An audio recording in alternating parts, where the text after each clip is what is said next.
Hello everyone, Dayton here with Proderia Cleaning Services, and I want to answer the question, how do you price a service, or how do we do it?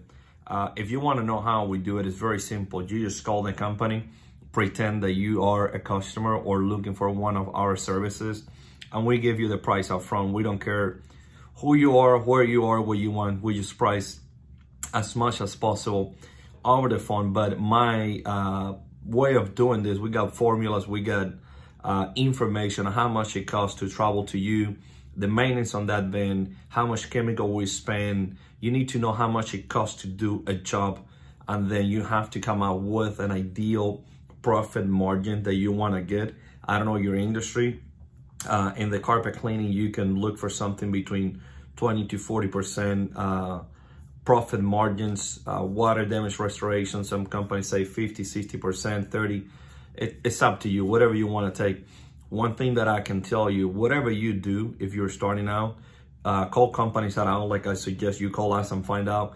Call companies in your area, find out how much they're charging, and you can start doing that. I would suggest don't go with the price of the cheapest, because being the cheapest doesn't mean you're the best. It could be that you will be out of business soon. Companies shouldn't compete on being the cheapest. We all should compete on being the best at what we do. How can we be better? And then the price needs to match the quality. But if you're doing it, start with some kind of hourly rate. At least you can pay your bills. Don't try to be the cheaper. You're gonna be out of business soon. Try to make some profit, because your truck, your equipment will break down, and that money has to come out from somewhere.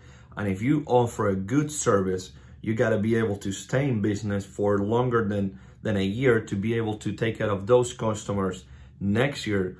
Good customers appreciate good service, and they are willing to pay you a little more because you are doing everything that you can to help them. But when it comes to pricing, find what it costs everything, and then on top of that, do a profit that you want to make. If not, call it out, find pricing, and start doing that. And then a little bit at a time, increase it until you start having some friction that you're not booking enough, and now you keep it there. But that's my suggestion for pricing. Call it out, find pricing. There's not a really answer for that, but I hope that helps you. If you have any questions or some other comments, please leave it in the video. Thank you. Bye.